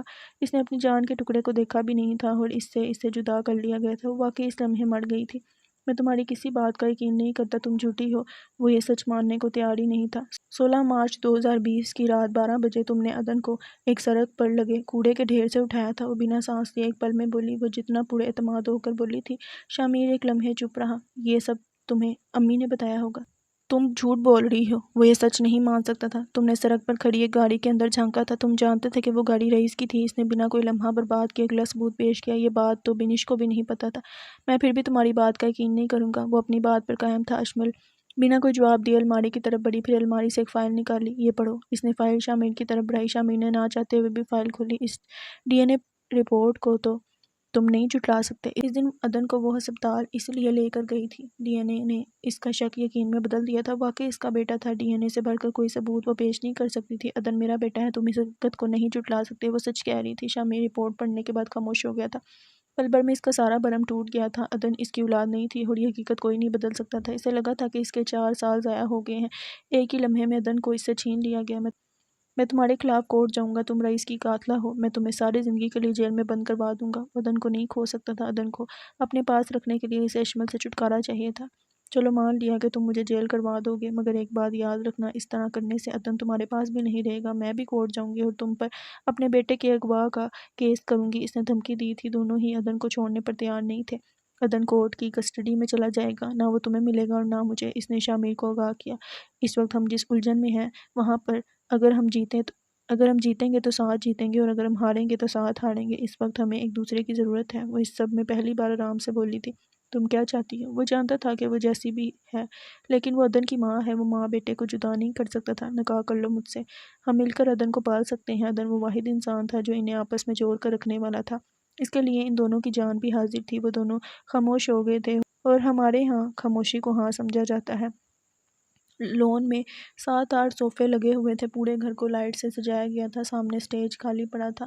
ابھی تک دولہا دلہن نہیں پہنچے تھے۔ شامیر کدھر ہے؟ دور سے آتی بنش نے جیا سے سوال کیا تھا۔ پتہ نہیں، نہ اشمل فون اٹھا رہی ہے اور نہ شامیر بھائی۔ وہ کب سے دونوں کو کال ملا رہی تھی۔ سب مہمان آ چکے تھے مگر دولہا دلہن کا کچھ پتہ نہیں تھا۔ چلو تھوڑی دیر بعد کوشش کرنا۔ ابھی میرے ساتھ چلو، سب رشتہ داروں سے ملو۔ بنش نے اسے اپنے ساتھ چلنے کا بولا۔ جیا منہ بناتی ہوئی ان کے ساتھ چل دی۔ وہ اپنے رشتہ داروں سے کم ہی ملتی تھی۔ جیا بنش کے ساتھ صوفے پر آ کر بیٹھی۔ سامنے 3 عورتیں بیٹھی تھیں جو ارد گرد دیکھ کر سب کی برائیاں کر رہی تھیں۔ ارے جیا، تمہارا شوہر کدھر ہے؟ ایک عورت نے سوال کیا۔ وہ دبئی ہوتے ہیں آج کل، اس نے تحمل سے جواب دیا۔ ویسے دھیان رکھنا یہ نہ ہو تمہارے باپ کی طرح وہ بھی باہر ہی شادی کر لے اور پھر کبھی واپس ہی نہ آئے۔ عورت نے بڑا ہمدرد بنتے ہوئے بولا۔ بنش کی ساری مسکراہٹ غائب ہو گئی۔ چہرے پر اداسی چھا گئی تھی جبکہ جیا کے تن بدن میں آگ لگ گئی تھی۔ ارے میں نے سنا ہے تمہیں کینسر ہو گیا ہے جیا۔ دوسری عورت نے جیا کو دیکھ کر فکرمندی سے بولا۔ دیکھو تو صحیح، بیچاری کے آدھے بال بھی گر گئے ہیں۔ کتنے گھنے بال تھے تمہارے۔ وہ افسوس کر رہی تھی لیکن یہ افسوس نہیں طنز تھا۔ ان کی باتیں جیا کو تکلیف کے سوا کچھ نہیں دے رہی تھی۔ رنگ بھی پیلا زرد ہو گیا ہے اور کتنی کمزور بھی ہو گئی ہے۔ تبصرے پر تبصرے ہو رہے تھے۔ ارے وہ مسز کمال کو بھی تو کینسر تھا۔ بیچاری نے امریکہ سے اتنی مہنگی سرجری کروائی تھی، پھر بھی کینسر کی بدولت اپنی جان سے ہاتھ دھو بیٹھی۔ جیا کی آنکھیں نم ہوئی۔ کیا وہ بھی مر جائے گی؟ اس بیچاری کی عمر ہی کیا ہے ابھی، اللہ رحم کرے۔ جیا پھر سے منفی سوچنے لگی۔ اسفند و شامیر کی لاکھ کوششوں کے بعد اسے امید تھی کہ وہ ٹھیک ہو جائے گی، مگر آج ان عورتوں کی باتوں سے اسے لگا تھا کہ اس کے پاس واقعی کچھ دن بچے ہیں۔ وہ اپنی جگہ سے اٹھ کھڑی ہوئی اور اندر کی طرف بھاگی۔ دوسری طرف سے شامیر اشمل کے ساتھ گھر میں داخل ہوا۔ وہ دونوں زبردستی مسکرا رہے تھے۔ عدن ان دونوں کو دیکھ کر ان کی طرف بھاگا۔ اس نے جھٹ سے اشمل کو گلے سے لگایا تھا۔ شامیر نے محسوس کیا تھا، نہ جانے کیوں، مگر اس کے دل میں ایک خالی پن اترا تھا۔ پہلے وہ اس کا بیٹا تھا مگر اب سے وہ اشمل کا بیٹا بن گیا تھا۔ وہ عدن کے لیے غیر تھا، یا شاید وہ کچھ زیادہ ہی سوچ رہا تھا اور سب خود سے ہی تصور کر رہا تھا۔ عدن نے اشمل اور شامیر دونوں کا ہاتھ پکڑا، پھر انہیں آگے کی طرف لے جانے لگا۔ وہ تینوں اسٹیج کی طرف بڑھ رہے تھے اور ارد گرد لوگ کھڑے ہونے لگے۔ سب کی نظریں ان پر تھیں۔ تھوڑی دیر بعد وہ دونوں اسٹیج پر آ کے بیٹھے۔ نکاح کے لیے قاضی اسٹیج پر چڑھا۔ جیا اوپر کمرے میں لیٹی زاروں قطار رو رہی تھی۔ اس کے آنسو رکنے کا نام ہی نہیں لے رہے تھے۔ میک اپ سارا چہرے پر پھیل گیا تھا، ناک لال ہو چکی تھی، آنکھوں میں خوف اور ڈر تھا۔ وہ سب اپنوں کو چھوڑ کر نہیں جانا چاہتی تھی، وہ مرنا نہیں چاہتی تھی، وہ عصمت کے ساتھ زندگی گزارنا چاہتی تھی، لیکن آج اسے لگ رہا تھا کہ وہ واقعی چند دنوں میں مر جائے گی۔ اس نے عصمت کو کال ملائی، وہ اس کی سب سننے والا تھا۔ عصمت ضرور اسے تسلی دے گا، اسے اس وقت کسی کی بہت ضرورت تھی جو اسے حوصلہ دے۔ عصمت نے کال نہیں اٹھائی تھی، وہ مسلسل اسے کال کر رہی تھی، فون اٹھاؤ اسپی، مجھے تمہاری ضرورت ہے۔ وہ رو رہی تھی، کوئی اس کے آنسو پوچھنے والا نہیں تھا۔ دھیان رکھنا یہ نہ ہو تمہارے باپ کی طرح وہ بھی باہر ہی شادی کر لے اور پھر کبھی واپس ہی نہ آئے۔ اس عورت کی یہ بات اس کے دماغ میں بار بار گونج رہی تھی، لیکن اس کا عصمت یار ایسا نہیں تھا، وہ کبھی بھی جیا کے ساتھ بے وفائی نہیں کر سکتا تھا۔ اسے اپنے عصمت یار پر یقین تھا، وہ یہاں ہوتا تو جیا کی آنکھ سے ایک آنسو بھی نہ بہنے دیتا، لیکن وہ کیوں چلا گیا؟ کیوں اس نے جیا کو اس سب میں اکیلا چھوڑ دیا؟ بڑی دنیا میں وہ اکیلی رہ گئی تھی۔ اس نے عصمت یار کو بے تحاشا کالز ملائی، مگر وہ آج کال اٹھا ہی نہیں رہا تھا۔ یاد آتا ہے تو کیوں اس سے گلہ ہوتا ہے، وہ ایک شخص ہمیں بھول چکا ہوتا ہے۔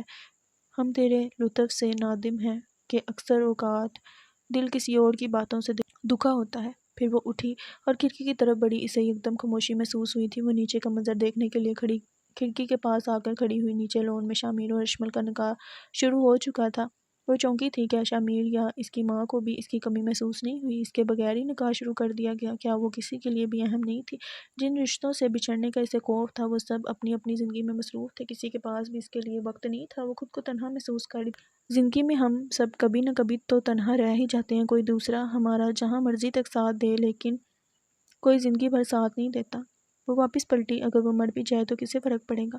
وہ اس وقت حد سے زیادہ منفی سوچ رہی تھی، اسے کوئی مثبت سوچ یا امید دکھائی نہیں دے رہی تھی۔ وہ بیڈ کے ساتھ لگ کر رونے لگی، تبھی لیو اس کے پاس آیا۔ وہ جیا کو ایسے روتا دیکھ کر کچھ سمجھ تو نہیں پایا تھا، مگر وہ آرام سے جیا کے پاس جا کر بیٹھ گیا۔ اس نے جیا کے ہاتھ پر اپنا سر رکھا۔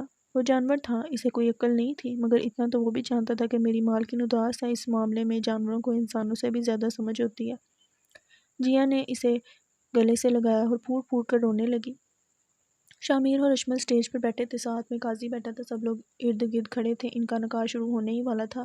عدن ان کے درمیان میں بیٹھا تھا۔ شاہمیر علی خان ولد شاہ نواز خان، آپ کا نکاح اشمل خان ولد خوشاب خان کے ساتھ 2 لاکھ حق مہر سکہ راج الوقت مقرر کیا جاتا ہے۔ کیا آپ کو یہ نکاح قبول ہے؟ عدن میرا بیٹا ہے، تم اس کی حقیقت کو نہیں جھٹلا سکتے۔ قبول ہے۔ اس نے گہرا سانس لیا۔ کیا آپ کو یہ نکاح قبول ہے؟ قاضی نے دوسری بار پوچھا۔ اگر ہم جیتیں گے تو ساتھ جیتیں گے اور اگر ہاریں گے تو ساتھ ہاریں گے۔ قبول ہے۔ وہ خود کی بے بسی محسوس کر رہا تھا۔ کیا آپ کو یہ نکاح قبول ہے؟ آخری بار اجازت طلب کی گئی، ابھی بھی وقت تھا، وہ انکار کر سکتا تھا۔ اس نے نفی میں سر ہلایا، پھر ایک نظر اشمل کی طرف دیکھا۔ نکاح کر لو مجھ سے۔ قبول ہے، وہ بنا کسی جذبات کے بولا۔ اشمل خان ولد خوشاب خان، آپ کا نکاح شاہمیر علی خان ولد شاہ نواز خان کے ساتھ 2 لاکھ حق مہر سکہ راج الوقت مقرر کیا گیا ہے۔ کیا آپ کو یہ نکاح قبول ہے؟ اب قاضی نے اشمل کی اجازت طلب کی۔ میں تمہارے خلاف کورٹ جاؤں گا، تم رئیس کی قاتلہ ہو۔ قبول ہے۔ وہ جانتی تھی کہ وہ کیا کر رہی ہے۔ میں عدن کو کسی قاتلہ کے ہاتھوں پلنے نہیں دوں گا۔ قبول ہے۔ اس وقت ہمیں ایک دوسرے کی ضرورت ہے۔ قبول ہے۔ اس نے ایک نظر شامیر کو دیکھا۔ نکاح ہو چکا تھا، وہ دونوں زندگی کے اس سفر میں ایک دوسرے کے ہمراہ ہو گئے تھے۔ وہ نکاح کے فوراً بعد گھر سے باہر چلا گیا تھا۔ جو سب آج ہوا تھا اس نے اس کی زندگی بدل دی تھی۔ وہ کافی دیر گہری سوچ میں گم رہا، مگر اب نکاح ہو چکا تھا، اب کچھ نہیں ہو سکتا تھا۔ وہ رات کے 12 بجے گھر واپس آیا۔ پورے گھر میں سناٹا تھا، سب مہمان جا چکے تھے۔ بنش اپنے کمرے میں سو چکی تھی اور جیا وہ اب تک وہیں اپنے کمرے میں بیٹھی رو رہی تھی۔ شامیر نے عدن کے کمرے کا رخ کیا۔ وہ جب تک سونے سے پہلے عدن کو دیکھ نہ لے اسے سکون نہیں ملتا تھا۔ اس نے کمرے کا دروازہ کھولا، سامنے بیڈ پر وہ لیٹا سو رہا تھا۔ شامیر کھل کر مسکرایا، پھر اس نے عدن کے ساتھ لیٹی اشمل کو دیکھا، وہ عدن کو اپنے سینے سے لگائے سو رہی تھی۔ عدن میرا بیٹا ہے، تم اس حقیقت کو نہیں جھٹلا سکتے۔ شامیر کے قدم واپسی کی طرف بڑھے۔ عدن کو اس کی ماں مل گئی تھی اور اشمل کو اس کا بیٹا، وہ دونوں خوش تھے، لیکن شامیر وہ بس ایک غیر تھا۔ پھر وہ اپنے کمرے کی طرف بڑھا۔ اس کے کمرے کے بالکل سامنے ہی جیا کا کمرہ تھا۔ اسے یکدم جیا کا خیال آیا، نکاح کے وقت بھی وہاں موجود نہیں تھی، وہ کب سے غائب تھی۔ اس نے کمرے کا دروازہ کھولا، کمرے میں اندھیرا تھا، وہ آج بھی ویسی ہی تھی، اسے اندھیرے میں رونا پسند تھا۔ شامیر نے لائٹس آن کی، جیا بیڈ کے ساتھ بیٹھی تھی، آنکھوں میں آنسو تھے جو کہ شامیر کو دیکھ کر وہ صاف کرنے لگی۔ اپنی بھائی سے بھی کوئی آنسو چھپاتا ہے؟ اس نے جیا کی طرف دیکھ کر بولا۔ وہ اپنی جگہ سے اٹھی، شامیر نے اپنے قدم اس کی طرف بڑھائے۔ وہ اپنی بہن کی آنکھوں میں آنسو کیسے دیکھ سکتا تھا؟ کیا ہوا ہے؟ اس نے آرام سے پوچھا، پھر وہ بیڈ پر بیٹھا اور ساتھ جیا کو بٹھایا۔ کچھ نہیں، وہ اس کی طرف نہیں دیکھ رہا تھا۔ اسفند سے لڑائی ہوئی ہے؟ اس نے کچھ کہا ہے؟ آپ جانتے ہیں کہ میں اور اسفند نہیں لڑتے۔ کتنا پیار ہے تم دونوں میں، وہ مسکرا کر بولا۔ جلد ہی آپ کے اور اشمل کے درمیان بھی ہو جائے گا۔ اس نے شامیر کی طرف دیکھا۔ پتہ نہیں، وہ نا امید سا ہو کر بولا، اگر آپ دونوں کا وقت آپ دونوں کو یہاں تک لے آیا ہے تو محبت بھی ہو ہی جائے گی۔ اس کی بات پر شامیر خاموش ہو گیا۔ خیر کچھ نہیں، میں تمہاری سرجری ہے، اسفند نے ابھی پیسے بھیجے ہیں مجھے۔ میں نے تمہیں منع بھی کیا تھا کہ میں پیسے نہیں لوں گا۔ اس نے جیا کی طرف خفا ہوتے ہوئے دیکھا۔ اچھا نہیں لگتا بھائی؟ کیا اچھا نہیں لگتا؟ بھائی ہوں میں، تمہارا پیسہ تم سے بڑھ کر ہے۔ اسفند نے بھی جانے میں جلدی کی، نہ مجھ سے کوئی مشورہ کیا، نہ رائے لی، ورنہ میں اسے کبھی جانے نہ دیتا۔ تمہارے بھائی کے پاس اتنا پیسہ تو ہے کہ تمہارا علاج کروا سکے، لیکن تم دونوں پر تو خودداری کا بھوت سوار ہے۔ اسے اسفند کا پیسے بھیجنا سخت برا لگا تھا۔ اچھا اب غصہ نہ کریں اور جائیں اپنی بیوی کو وقت دیں۔ اس نے مذاق کرتے ہوئے بات بدلی۔ وہ ادن کے ساتھ سو چکی ہے، وہ سرد لہجے میں بولا۔ تو آپ بھی ساتھ جا کر سو جائیں۔ اس کی بات پر بس شامیر مسکرا دیا۔ وہ جیا کو سب کبھی نہیں بتا سکتا تھا، اس وقت تو بالکل نہیں۔ اسفند اپنے فلیٹ سے نکل رہا تھا۔ دن رات کام کرنے کی وجہ سے اسے آرام کرنے کا موقع نہیں مل رہا تھا۔ وہ کسی روبوٹ کی طرح بس پیسہ بنانے کا سوچ رہا تھا۔ اس نے اپنی پرواہ کرنا چھوڑ دی تھی۔ نہ وہ کچھ کھا رہا تھا اور نہ ہی نیند پوری کر رہا تھا۔ آنکھوں کے نیچے بڑے بڑے حلقے پڑے ہوئے تھے، چہرہ بھی بجھا تھا۔ اسے اس وقت بس جیا کی پرواہ تھی، وہ اس کے لیے ہی تو سب کر رہا تھا۔ اسفند نے اپنا فون آن کیا، وال پیپر پر جیا کی تصویر تھی۔ پھر اس نے جیا کو کال ملائی۔ سوری یار، کل میری اچانک آنکھ لگ گئی تھی، اس لیے کال نہیں اٹھا سکا۔ اس نے سب سے پہلے معافی مانگی۔ کوئی بات نہیں، وہ ناراض نہیں تھی۔ میں نے شامیر بھائی کو پیسے بھیج دیے ہیں، سرجری کے بھی آدھے کر کے دے دوں گا۔ وہ آواز سے کافی تھکا محسوس ہو رہا تھا۔ تم اپنا خیال تو رکھ رہے ہو نا؟ اس نے اسفند کی بجھی آواز محسوس کی۔ ہاں بہت زیادہ، اس نے صاف جھوٹ بولا۔ تمہاری آواز سے تو تم مجھے بیمار لگ رہے ہو۔ اسے فکر ہوئی۔ نہیں ایسا کچھ نہیں ہے، تم اپنا خیال رکھو، میں بعد میں بات کرتا ہوں۔ اتنا کہہ کر اس نے فون کاٹ دیا، پر جیا ابھی تک اس کے بارے میں سوچ رہی تھی۔ شامیر اپنے کمرے میں کھڑا آفس جانے کے لیے تیار ہو رہا تھا۔ پہلے تو اس نے 1 ہفتے کی چھٹیاں لے لی تھیں، مگر اب اس کا گھر پر دل نہیں لگ رہا تھا۔ اشمل ادن کے ساتھ کمرے میں داخل ہوئی۔ وہ دونوں آپس میں ہنس کر باتیں کر رہے تھے۔ شامیر ان کو دیکھ کر باہر کی طرف نکلنے لگا۔ بابا آج آپ نہ آ جائیں؟ ادن نے اس کا ہاتھ پکڑا۔ مجھے کچھ ضروری کام ہے، اور بنا ادن کی طرف دیکھے بولا۔ بابا پلیز، اس نے شامیر کو زور سے گلے لگایا۔ ادن ضد مت کرو، وہ تھوڑا غصے میں بولا۔ اشمل نے اس کا لہجہ محسوس کیا تھا۔ بابا، ادن اداسی سے بولا۔ شامیر بنا جواب دیے باہر نکلا۔ ماما بابا مجھ سے ناراض ہیں؟ بچہ ضرور تھا، مگر وہ لہجے پہچانتا تھا۔ نہیں میری جان، وہ بس آج تھوڑا مصروف ہیں، اس نے نرمی سے بولا۔ مجھے بابا کے ساتھ بیٹ مین کی نیو مووی دیکھنی ہے۔ وہ یکدم ہی اداس ہو گیا۔ وہ رات کو آئیں گے، پھر دیکھ لینا۔ اس نے ادن کو امید دی، اس کا موڈ تھوڑا سا ٹھیک ہوا۔ اشمل اب تک شامیر کے اس رویے کی وجہ نہیں جان پائی تھی۔ اگر وہ اس سے اس طرح بات کرتا تو اسے فرق بھی نہ پڑتا، مگر ادن کے ساتھ ایسے پیش آنا اسے برا لگا تھا۔ اسفند یار مارٹ میں کھڑا اپنی ڈیوٹی پوری کر رہا تھا۔ اس کا جسم بخار میں تپ رہا تھا، سر میں شدید درد تھا، جیسے کوئی اس کے سر میں پتھر مار رہا ہو، لیکن وہ چھٹی نہیں کر سکتا تھا، ورنہ اس کی تنخواہ کٹ جاتی۔ ایک دم اسے چکر آنے لگے۔ ارد گرد کا منظر دھندلا ہونے لگا۔ وہ خود کو سنبھالنے کی کوشش کر رہا تھا۔ اس نے پاس رکھی میز کا سہارا لیا، لیکن وہ اچانک سے زمین پر گرا۔ پاس کھڑے لوگوں نے مڑ کر اس کی طرف دیکھا۔ کچھ اس کے ساتھ کام کرنے والے لڑکے اس کی طرف بڑھے۔ انہوں نے اسفند کو اٹھانے کی کوشش کی، پھر ایمبولینس کو کال ملائی۔ تھوڑی دیر بعد اسے ایمبولینس میں لٹایا جا رہا تھا۔ اس کے 2 کولیگز بھی اس کے ساتھ تھے۔ رات کے 9 بج رہے تھے۔ جیا اور اشمل ایک ساتھ ٹی وی لاؤنج میں بیٹھے تھے۔ ادن پورا دن شامیر کو کال ملاتا رہا، مگر وہ کال نہیں اٹھا رہا تھا۔ تھک ہار کر روتے روتے سو گیا تھا۔ ادن کو سلا دیا آپ نے؟ جیا نے سوال کیا۔ ہاں کافی رو رہا تھا وہ شامیر بھائی سے کافی زیادہ اٹیچ ہے۔ آج بھائی نے دن میں 1 دفعہ بھی کال نہیں کی، اس لیے اداس ہو گیا ہوگا۔ اشمل اس کی بات پر خاموش رہی۔ ویسے اب تو ادن آپ کے ساتھ بھی کافی گھل مل گیا ہے، وہ اس کی طرف دیکھ کر بولی۔ ہاں بچوں کو بس پیار اور توجہ چاہیے ہوتی ہے، وہ ہلکا سا مسکرا کر بولی۔ ابھی جیا کوئی جواب دیتی کہ شامیر گھر کے اندر داخل ہوا۔ شامیر کو دیکھ کر جیا اٹھی۔ کدھر تھے بھائی آپ؟ ادن رو رو کر سو گیا۔ بھابھی کب سے آپ کا انتظار کر رہی ہیں، وہ غصہ کر رہی تھی۔ شامیر نے ایک سرد نگاہ کے ساتھ اشمل کو دیکھا، پھر بنا کوئی جواب دیے اپنے کمرے کی طرف بڑھ گیا۔ اشمل اس کے پیچھے لپکی۔ جیا وہاں اکیلی کھڑی رہ گئی۔ وہ کمرے میں کھڑا اپنی گھڑی اتار رہا تھا۔ اس کے بعد اس نے اپنا کوٹ اتارا۔ تمہارا مسئلہ کیا ہے؟ وہ کمرے میں آتے ساتھ بولی۔ میں نے کسی کو کچھ نہیں بولا۔ وہ اس کی طرف نہیں دیکھ رہا تھا۔ یہی تو تمہارا مسئلہ ہے، تم بولتے نہیں ہو، بس میسنے بن کر سب کر دیتے ہو۔ وہ ہاتھ باندھے کھڑی تھی۔ میں نے کچھ نہیں کیا۔ وہ بورڈ روم کی طرف بڑھا، اپنا کوٹ وہاں لٹکا کر وہ اب جوتے اتار رہا تھا۔ ادن تمہاری وجہ سے آج اتنا رویا، وہ تمہیں مس کر رہا تھا۔ مجھے لگا کہ اس کے پاس اس کی ماں ہے، اسے میری کیا ضرورت؟ وہ طنز کر رہا تھا۔ شامیر تمہیں ہو کیا گیا ہے؟ تم مجھ سے جیسے مرضی بات کرو، مجھے فرق نہیں پڑتا، مگر ادن، اس کا اس سب میں کیا قصور؟ اس کا اس سب میں کوئی قصور نہیں ہے۔ اب تم اپنے کمرے میں جا سکتی ہو۔ اس نے دروازے کی طرف اشارہ کیا۔ وہ جیسے اس کی بات سنی انسنی کر گیا تھا۔ میں اپنے ہی کمرے میں کھڑی ہوں، وہ جتاتے ہوئے بولی۔ یہ میرا کمرہ ہے، وہ روب جماتے ہوئے بولا، اور میں تمہاری بیوی ہوں۔ وہ بھی اپنا حق جتا رہی تھی۔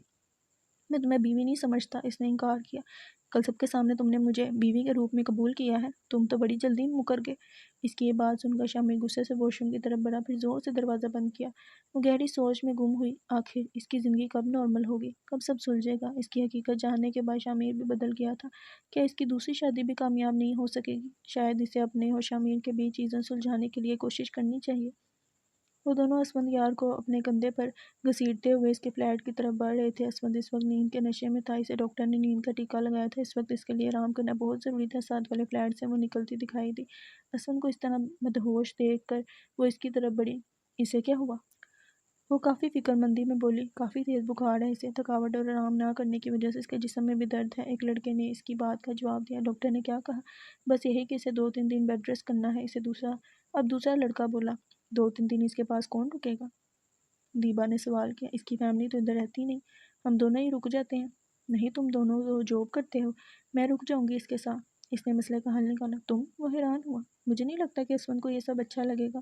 دوسرا لڑکا بولا، اب اس کی صحت زیادہ ضروری ہے۔ ویسے بھی میں تم دونوں سے زیادہ اچھے سے خیال رکھوں گی اسفند کا۔ اسے تو مفت کا موقع مل گیا اسفند کے ساتھ رہنے کا، اسے اور کیا چاہیے تھا؟ ان دونوں نے اس کی بات مانتے ہوئے اسفند کے فلیٹ کا رخ کیا، پھر چابی اسفند کی پینٹ کی جیب سے نکالی۔ تھوڑی دیر بعد وہ دونوں اسفند کو اس کے بیڈ پر لٹا چکے تھے۔ دیبا نے انہیں جانے کا اشارہ کیا اور خود اسفند کے پاس آ کر بیٹھی۔ وہ بس اسفند یار کو دیکھ رہی تھی جو کہ مزے سے سو رہا تھا۔ شامیر واش روم سے واپس آیا تو اشمل بیڈ پر مزے سے لیٹی سو رہی تھی۔ وہ غصے سے اسے دیکھنے لگا، پھر اس کی طرف قدم بڑھائے۔ اس کا دل چاہ رہا تھا کہ اشمل کا بازو پکڑ کر اسے کمرے سے باہر نکال دے۔ آخر وہ کس طرح اس کے بیڈ پر سو سکتی تھی؟ اس کی آنکھوں میں شدید نفرت اور غصہ طاری تھا۔ وہ اسے گھور رہا تھا اور اندر ہی اندر جل رہا تھا۔ اس لڑکی نے اس سے عدن کو چھینا تھا، وہ اس کے لیے اشمل کو کبھی معاف نہیں کر سکتا۔ اشمل گہری نیند میں تھی، ایک دم اسے ٹھنڈے پسینے آنے لگے۔ وہ اپنی جگہ پر بے چینی کے عالم میں حرکت کرنے لگی۔ چہرے پر خوف تھا، شاید وہ خواب میں کسی چیز سے ڈر رہی تھی۔ نہیں نہیں، وہ خواب کی کیفیت میں بول رہی تھی۔ شامیر ایک دم چونکا۔ اشمل کافی ڈری ہوئی محسوس ہو رہی تھی۔ وہ نیچے گھٹنوں کے بل بیٹھا، پھر اشمل کا چہرہ تھپتپانا چاہا۔ اس نے اپنا ہاتھ آگے بڑھایا ہی تھا کہ اشمل نے جھٹ سے اس کا ہاتھ زور سے پکڑا۔ وہ اس کا ہاتھ اپنے قریب کر رہی تھی، وہ جیسے کسی چیز کے اندر سمٹ جانا چاہتی تھی۔ وہ خواب میں کسی چیز سے بھاگ رہی تھی۔ نہیں رئیس، نہیں۔ وہ رو رہی تھی، تڑپ رہی تھی، بے بس تھی۔ وہ خوف کی کیفیت میں چیخی، کوئی اسے بری طرح مار رہا تھا اور وہ اس سب سے بچنا چاہ رہی تھی۔ شامیر بس اسے دیکھ رہا تھا، ماتھے پر پریشانی سے بل پڑ گئے تھے۔ اسے اشمل کو یوں دیکھ کر کچھ عجیب سا محسوس ہو رہا تھا، ایک عجیب سی کیفیت سینے میں اتری تھی۔ وہ نہیں جانتا تھا کہ وہ اشمل کے لیے کیا کرے، مگر وہ کچھ کرنا چاہتا تھا۔ مت مارو رئیس، معاف کر دو رئیس، مجھے درد ہو رہا ہے۔ وہ تکلیف میں تھی، درد کے مارے چلا رہی تھی، آنکھوں سے آنسو بہہ رہے تھے۔ وہ 4 سال بعد آج بھی اس سب سے نکل نہیں پائی تھی، وہ کبھی بھی مکمل ریکور نہیں کر پائی تھی۔ کچھ دیر پہلے شامیر کو جتنی نفرت اشمل سے محسوس ہو رہی تھی، اب اسے اتنی ہی ہمدردی ہو رہی تھی۔ اس کی آنکھیں نم ہوئیں۔ تھوڑی دیر بعد اشمل کے چلانے کی آوازیں آنا بند ہو گئی تھی۔ وہ چلانا بند ہو گئی تھی، مگر شامیر اس کی سسکیوں کی آواز سن سکتا تھا۔ پھر وہ وہیں زمین پر بیٹھ گیا۔ اشمل اس کا ہاتھ تھامے لیٹی رہی۔ اس نے شامیر کا ہاتھ اپنے سر کے نیچے دبایا ہوا تھا۔ شامیر نہ جانے کیوں مگر اپنا ہاتھ اس سے چھڑوا نہ پایا۔ وہ اشمل کی نیند خراب نہیں کرنا چاہتا تھا۔ پھر اس نے سائڈ ٹیبل پر اپنا سر رکھا اور آنکھیں بند کی۔ ان دونوں کا رشتہ ہی کافی عجیب تھا، نفرت یا محبت کا تو پتہ نہیں، مگر انہیں ایک دوسرے کی پرواہ تھی۔ جیا اپنے کمرے میں ٹہل رہی تھی۔ صبح کے بعد سے ایک دفعہ بھی اسفند کی کال نہیں آئی تھی۔ وہ صبح بھی کافی بجھا تھا۔ اس نے جھٹ سے اسفند کو کال ملائی۔ دوسری طرف اسفند اپنے بستر پر لیٹا سو رہا تھا، سائڈ ٹیبل پر رکھا اس کا فون بج رہا تھا۔ دیبا اس کے ساتھ بیڈ پر لیٹی تھی۔ اسفند اس سب سے لا علم تھا، فون مسلسل بج رہا تھا۔ ایک دم دیبا کی آنکھ کھلی، اس نے سائڈ ٹیبل کی طرف دیکھا، سائڈ ٹیبل کی طرف ہاتھ بڑھا کر اسفند کا فون اٹھایا۔ جیا کوئی 6-7 دفعہ کال کر چکی تھی، مگر اسفند کال نہیں اٹھا رہا تھا۔ اسے یقین تھا کہ اسفند بیمار ہے۔ پھر اس نے آخری بار کال ملائی۔ دیبا نے اسفند کے موبائل سکرین پر نام دیکھا۔ اس نے جیا کا نام جیا پیا کے نام سے محفوظ کیا ہوا تھا، وال پیپر پر اس کی تصویر تھی۔ دیبا نے ایک نظر اسفند کی طرف دیکھا، وہ کافی گہری نیند میں تھا۔ اس نے ایک دم فون کال اٹھائی۔ ہیلو اسفی، کدھر ہو تم؟ صبح سے کوئی کال کوئی میسج نہیں، تمہاری طبیعت تو ٹھیک ہے؟ وہ کافی فکر مندی میں ایک دم ہی بولی۔ دیبا خاموش رہی۔ اسفی کچھ بولو بھی، میں تمہارے لیے فکر مند ہو رہی ہوں۔ اسے اس خاموشی سے الجھن ہو رہی تھی۔ اسفند سو رہا ہے، اس نے ہمت کر کے لب کھولے۔ اسفند کے فون پر کسی لڑکی کی آواز سن کر جیا کو اپنا دل ڈوبتا ہوا محسوس ہوا۔ اس نے مڑ کر گھڑی میں وقت دیکھا۔ رات کا 1 بج رہا تھا، مطلب دبئی میں اس وقت رات کے 12 بج رہے تھے۔ رات کے اس پہر کوئی لڑکی اسود کے ساتھ۔ تم کون ہو؟ جیا کا سانس اٹک چکا تھا۔ میں اسود کی دوست ہوں، وہ کافی بیمار تھا تو اسے کسی کی ضرورت تھی، اس لیے میں اس کے پاس رک گئی۔ آپ فکر مت کریں، وہ بالکل ٹھیک ہے، میں اس کا اچھے سے خیال رکھوں گی، ابھی وہ میرے پاس لیٹا سو رہا ہے۔